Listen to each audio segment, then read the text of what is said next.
Assalamualaikum warahmatullahi wabarakatuh. Rekan-rekan, di sini saya Eko Muryanto menyapa panjenengan semua pada kesempatan yang baik ini melalui channel Dadi Dimar. Saya berharap, saya juga berkeyakinan rekan-rekan yang mengikuti konten Dadi Dimar kali ini pasti sangat antusias. Kemudian insya Allah akan menyimak sampai selesai. Jadi saya banyak mendapatkan masukan teman-teman. Ternyata ada beberapa bagian dari penjelasan itu yang dipotong, di-cut, kemudian disampaikan. Nah, ini saya ingin mengajak panjenengan untuk supaya tidak terjadi seperti itu. Monggo diikuti sampai selesai supaya tidak terjadi miskomunikasi di antara kita. Karena memang komunikasi satu arah itu repotnya ya seperti ini.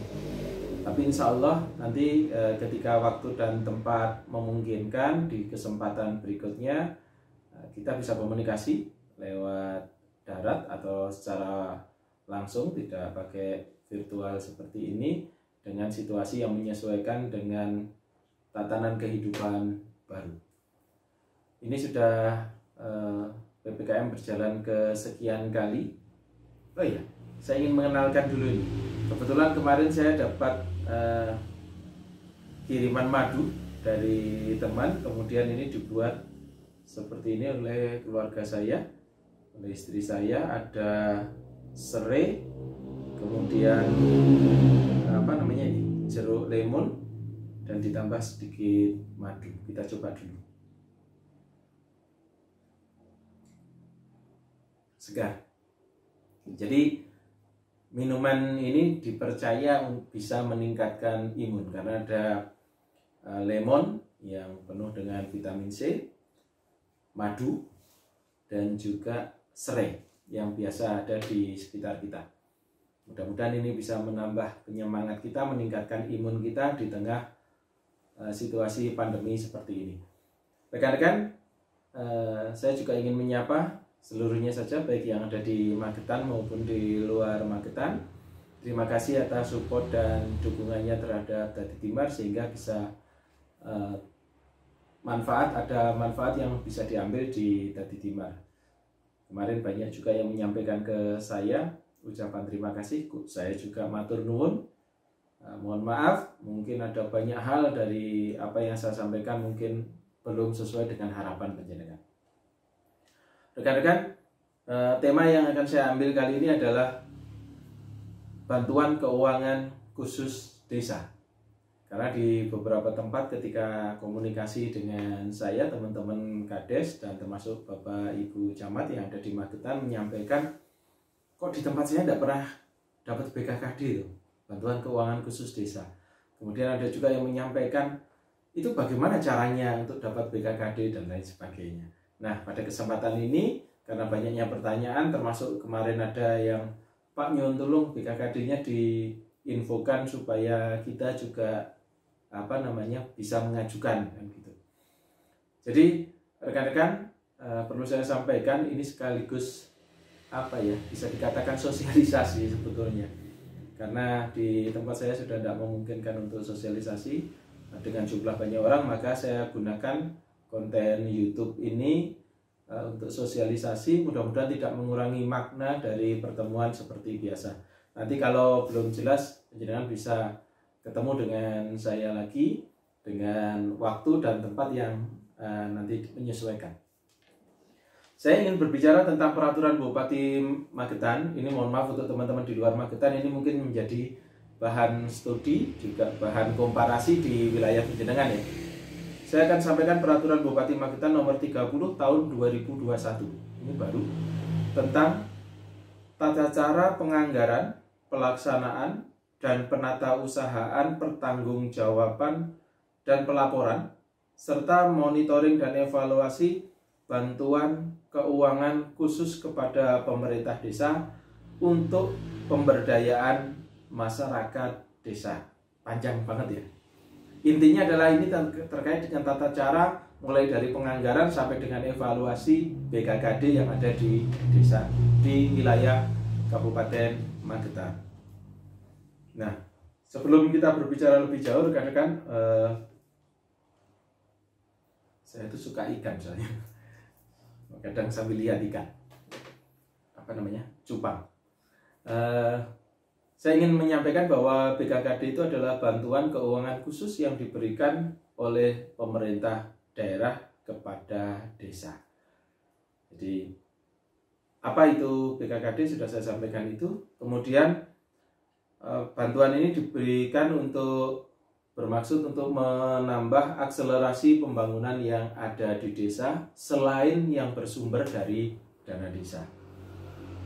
Kemudian juga mendorong pemberdayaan masyarakat dan mendukung pelaksanaan tugas-tugas pemerintahan di desa.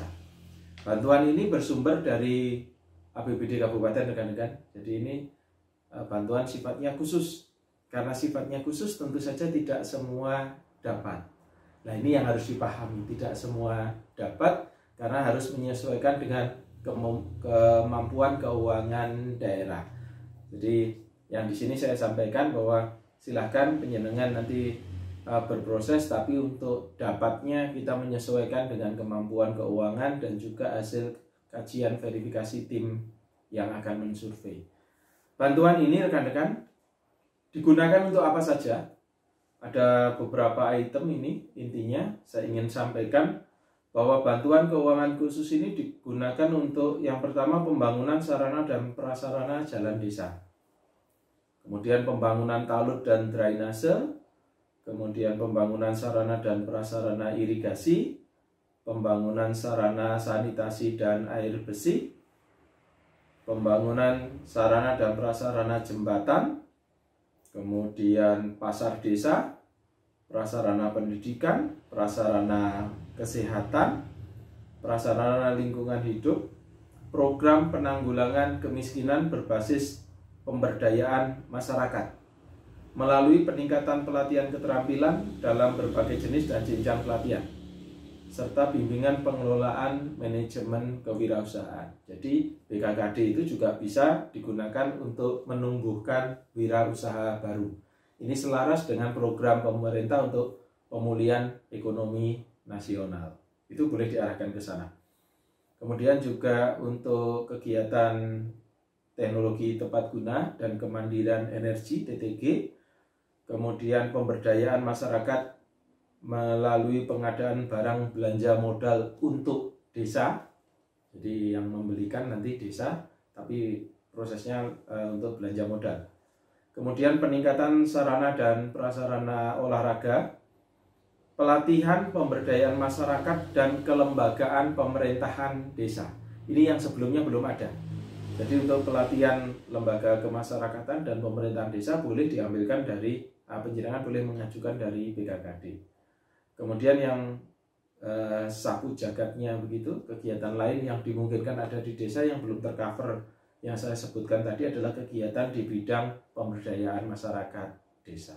Itulah ruang lingkup bantuan yang akan diberikan oleh pemerintah daerah kepada desa di wilayah Kabupaten Magetan.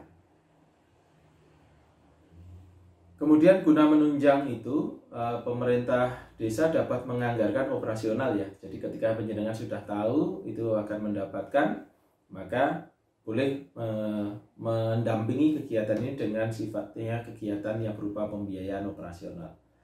Kemudian bagaimana cara memperolehnya? Sekali lagi, bagaimana cara memperoleh bantuan keuangan ini? Yang pertama adalah kepala desa mengajukan permohonan bantuan keuangan khusus kepada Bupati. Nah, permohonan ini rekan-rekan didukung oleh uraian kegiatan. Kalau di tempat kita lebih familiar dengan istilah proposal, ya. Jadi proposal ini saya ingin menekankan di sini justru banyak kejadian desa itu mendapatkan BKK tapi tidak bisa melaksanakan. Jadi mendapatkan BKKD tapi tidak bisa melaksanakan karena tidak sesuai dengan kebutuhan desa. Ini menjadi unik karena apa yang mengajukan sebetulnya dari desa. Ketika desa tidak tahu, kemudian ini mohon maaf Bapak Ibu Kepala Desa, tolong kalau penjenengan membuat proposal atau tanda tangan proposal silahkan dibaca dulu. Jangan sampai nanti isinya nggak ngerti, yang penting tanda tangan begitu saja nanti blind. Nyilakani ning burine. Kenapa? Karena memang itu pernah kejadian. Jadi desa itu mendapatkan BKKD malah bingung. Dan ini memang harus desa yang menerima, tidak boleh pihak lain. Jadi ketika seperti itu maka lebih baik tidak dicairkan. Kalau terjadi seperti itu. Nah, alurnya bagaimana? Setelah membuat proposal tadi, isinya antara lain RAP. Rencana anggaran biaya untuk kegiatan tersebut. Tolong di sini penekanan saya setelah sekian kali saya evaluasi, RAP ini ternyata penjenengan buatnya yang pertama, kenapa bermasalah dalam tanda kutip tidak bisa dilaksanakan, ternyata buat RAP-nya asal-asalan.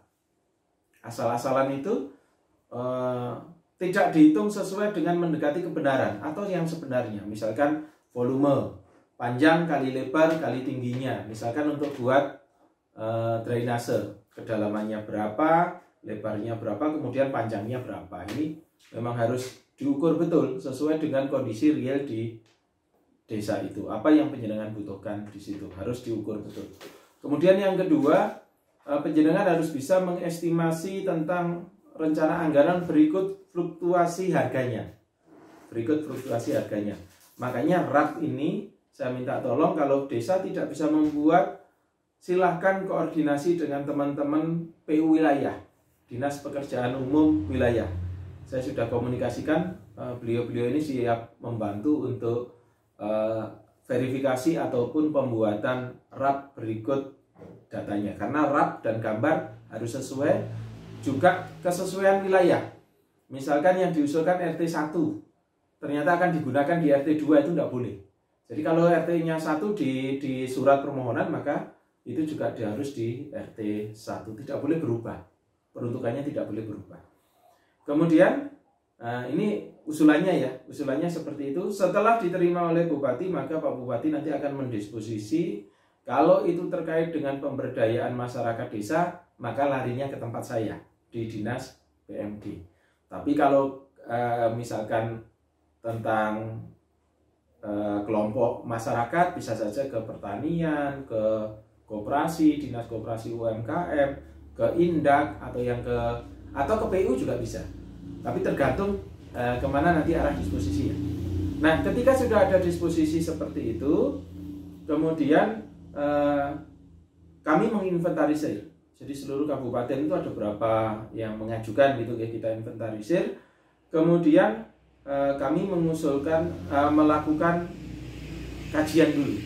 Ini yang sudah dapat, ini yang belum, ini yang berkali-kali dapat, kemudian ini yang belum pernah sama sekali, kemudian korelasinya apakah layak didanai atau tidak, itu nanti maksudnya layak didanai atau tidak, itu program itu benar-benar dibutuhkan masyarakat atau tidak. Nanti kita akan semacam verifikasi tapi di atas meja. Masih di atas meja itu artinya kita ingin melihat kesesuaian antara program yang penjenengan usulkan dengan RPJM penjenengan dengan RPJMD-nya kabupaten. Itu harus benar-benar linear. Jadi inventarisasi tadi, kemudian setelah hasil inventarisasi tadi, kami mengusulkan kepada Bupati melalui tim anggaran. Ini loh yang kami usulkan untuk mendapatkan anggaran. Ini sifatnya masih usulan ya. Jadi setelah penjenengan mengajukan, turun ke tempat kami di PMD, kami melakukan verifikasi di atas meja, artinya kesesuaian saja. Setelah kesesuaian layak atau tidak baru kita usulkan. Sifatnya masih usulan, belum tentu diterima, ya, belum tentu diterima oleh tim anggaran. Kemudian setelah mendapatkan kajian dari tim anggaran, muncullah pagu indikatif. Pagu indikatif itu ketetapan. Misalkan desa A dapatnya ini gitu, itu pagu indikatif. Nah, atas dasar pagu indikatif inilah nanti dari TAPD melalui Bapeda mengirim kepada kami di PMD untuk selanjutnya kami lakukan monef. Kami melakukan turun ke bawah peninjauan lapangan, bukan monef ya, mohon maaf, peninjauan lapangan lebih tepatnya, untuk mengecek kesesuaian permohonan dengan kondisi real di wilayah. Artinya kondisi real di wilayah itu, oh ini benar-benar ada. Jadi misalkan RT Satu, dia butuhnya saluran air misalkan seperti itu nih. Maka kita akan cek di desa itu didampingi oleh teman-teman dari kecamatan, nyuntulung Bapak Ibu camat untuk memerintahkan staf mendampingi tim kami, kemudian survei memenuhi atau tidak nanti tergantung dari tim. Nanti ada kajian-kajiannya. Tentu saja kesesuaian ini akan kita lihat. Kemudian setelah dilakukan peninjauan lapangan, usulan itu sesuai dengan permohonan atau tidak. Kemudian pemerintah desa melakukan penyesuaian rencana kebutuhan setelah diverifikasi kan karena jangka waktu ya dilakukan penyesuaian di situ. Jadi verifikasi itu di lapangan itu untuk memotret apakah itu sesuai atau tidak. Nah setelah inventarisir sesuai ini,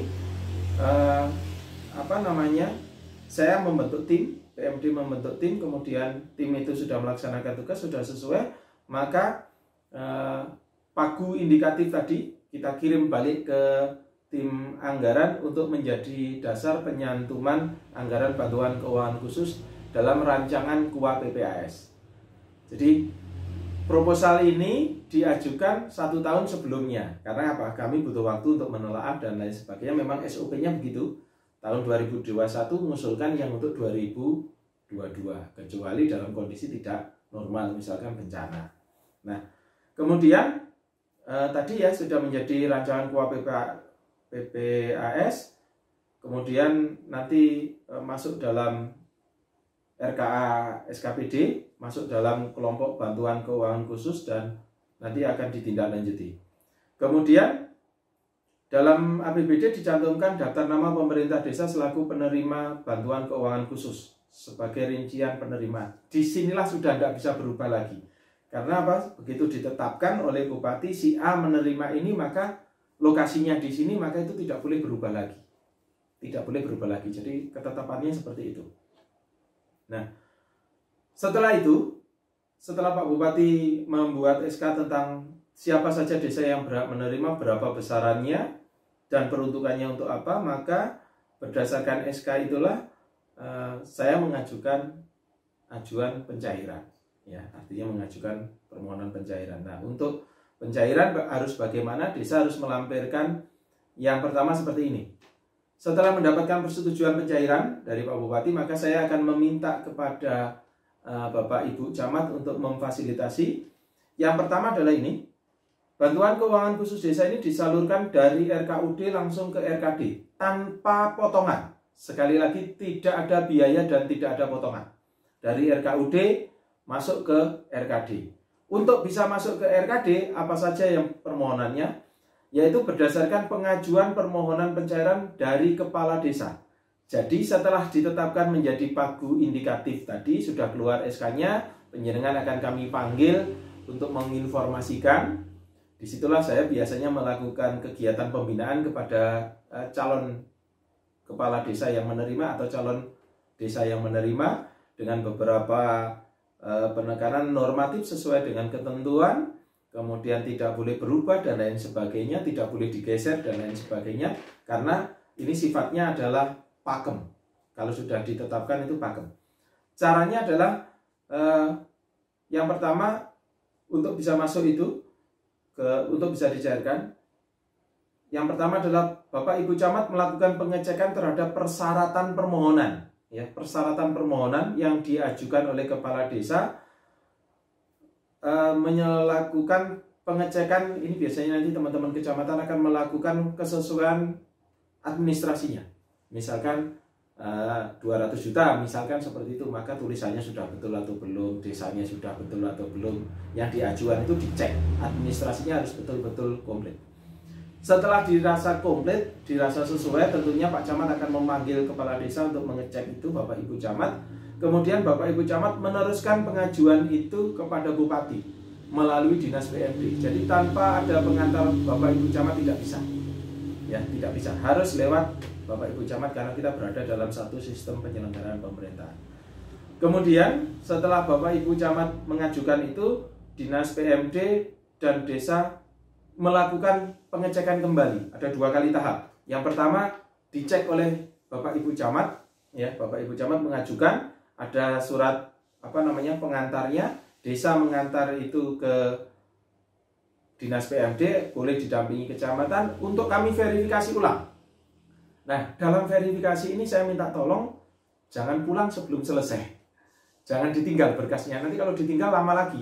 Jadi misalkan bawa berkas, kemudian kita cek, nanti berkasnya apa saja nanti saya sebutkan di belakang ya. Atau sekarang saja, nanti berkasnya itu dicek, isinya surat permohonan, surat pengantar, fotokopi rekening giro, kemudian saya ulang ya biar nggak lupa, surat pengajuan permohonan pencairan dari kepala desa, surat pengantar dari Bapak Ibu Camat. Ketika memberi pengantar sudah dilakukan pengecekan dulu nggih.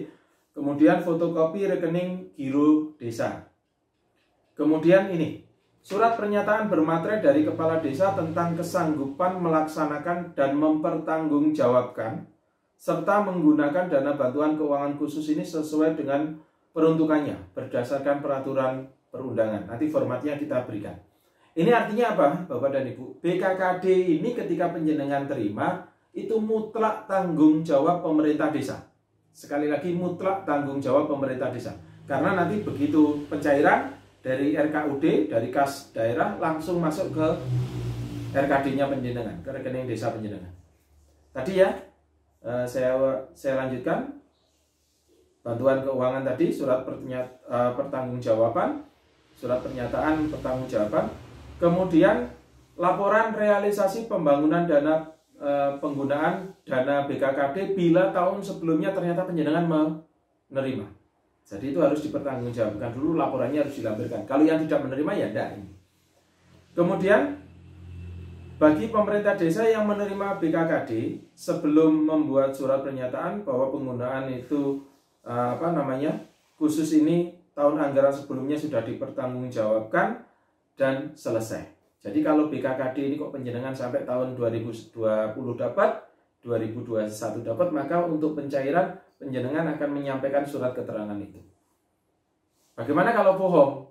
Belum selesai kok ngomong selesai, resiko tanggung penumpang. Karena penjenengan di sini kami pengecekannya hanya administrasi, kami tidak mungkin monet sebelum pencairan. Jadi monetnya sudah kami lakukan pada saat kondisi 50%. 50 sampai 100 karena waktunya tidak memungkinkan. Karena yang terima bantuan itu ratusan yang selama ini. Kemudian RAB-nya ditandatangani oleh pelaksana kegiatan, pembuat gambar, dan mengetahui kepala desa. Jadi lampirannya itu termasuk di dalam lampirannya. Kemudian surat keputusan pelaksana kegiatan, susunan tim panitia pelaksana kegiatan, kemudian di dalam APBDes itu sudah masuk, atau dalam perubahannya itu sudah masuk. Kemudian checklist penelitian berkas yang dari Bapak Ibu Camat kan ngeceki tadi. Checklistnya sudah komplit gitu, nanti kita pandu checklistnya seperti itu. Kemudian kwitansi penerimaan dari kepala desa, kemudian fotokopi persetujuan penyaluran dari Bupati. Kalau fotokopi persetujuan penyairan ini kan turunnya di PMD, nanti kami yang memberikan fotokopinya kepada penjenengan. Nah, setelah itu semuanya komplit, berkasnya benar, baru kita ajukan ke BPKD untuk diproses pencairan untuk masuk ke rekening penjenengan. Itu kira-kira alur bagaimana mendapatkan bantuan keuangan khusus.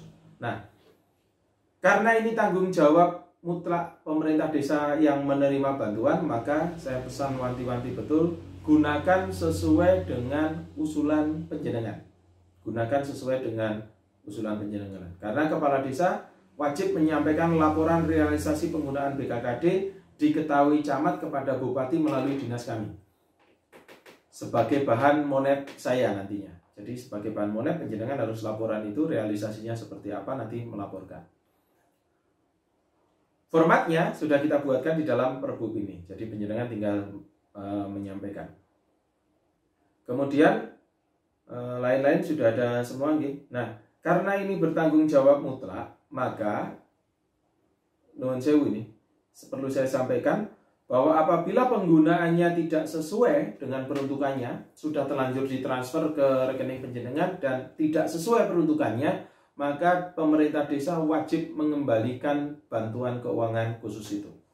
Pak, sudah digunakan sebagian, misalkan begitu nih, tapi tidak sesuai ketika ada hasil pemeriksaan dari kami dan inspektorat, karena inspektorat juga diperintahkan untuk memberikan pendampingan, pengawasan dan pemeriksaan, maka penjenengan akan mendapatkan sanksi berupa pengembalian dana itu ke kas daerah. Itu ya Bapak dan Ibu. Dan satu lagi saya lupa, perlu saya sampaikan bahwa BKKD ini adalah sifatnya swakelola. Jadi sifatnya adalah swakelola, artinya pemerintah desa yang harus melaksanakan. Sekali lagi sifatnya swakelola dan harus melaksanakan. Dan apabila waktunya tidak cukup, nanti waktunya misalkan keluarnya bulan Desember, lakukan dulu, nanti bisa di silpa lanjutan. Tapi kalau waktunya cukup ya tolong dikerjakan sesuai ketentuannya. Saya minum dulu rekan-rekan. Monggo penjenengan kalau mencoba minuman kayak gini, segar rasanya.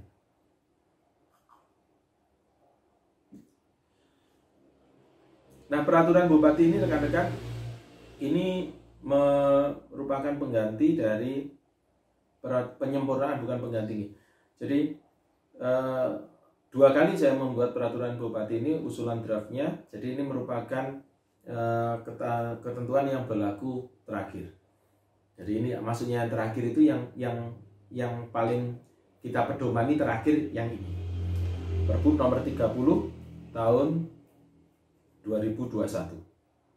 Jadi itu terkait dengan BKKD. Jadi intinya silakan penjenengan ngajukan, tetapi untuk dapatnya itu menyesuaikan dengan kesesuaian anggaran, kemampuan keuangan anggaran dan kesesuaian kebutuhan di masing-masing desa. Sekali lagi saya sangat berharap ini menjadi guider BKKD. Selama namanya BKKD harus tunduk kepada Peraturan Bupati Magetan nomor 30 tahun 2021 ini. Peruntukannya sudah saya sampaikan secara rigid. Itu rekan-rekan beberapa hal yang dapat saya sampaikan. Semoga ada guna manfaatnya. Mohon maaf kalau penjelasan saya terlalu cepat. Semoga ini membahani kita semua. Terima kasih atas support dan dukungannya. Mari sama-sama kita saling mendoakan untuk kebaikan. Dan mudah-mudahan dengan ini maka penyelenggaraan pemerintahan desa, pelaksanaan BKKD yang ada di desa bisa berjalan dengan baik. Terima kasih. Sampai ketemu lagi dengan saya, Eko Muryanto, di konten Dadi Dimar selanjutnya. Matur nuwun. Sekali lagi mohon maaf ada tutur kata yang kurang berkenan. Itu karena kekurangan saya. Terima kasih penjenengan sudah menyimak ini sampai dengan paripurna. Matur nuwun. Assalamualaikum warahmatullahi wabarakatuh.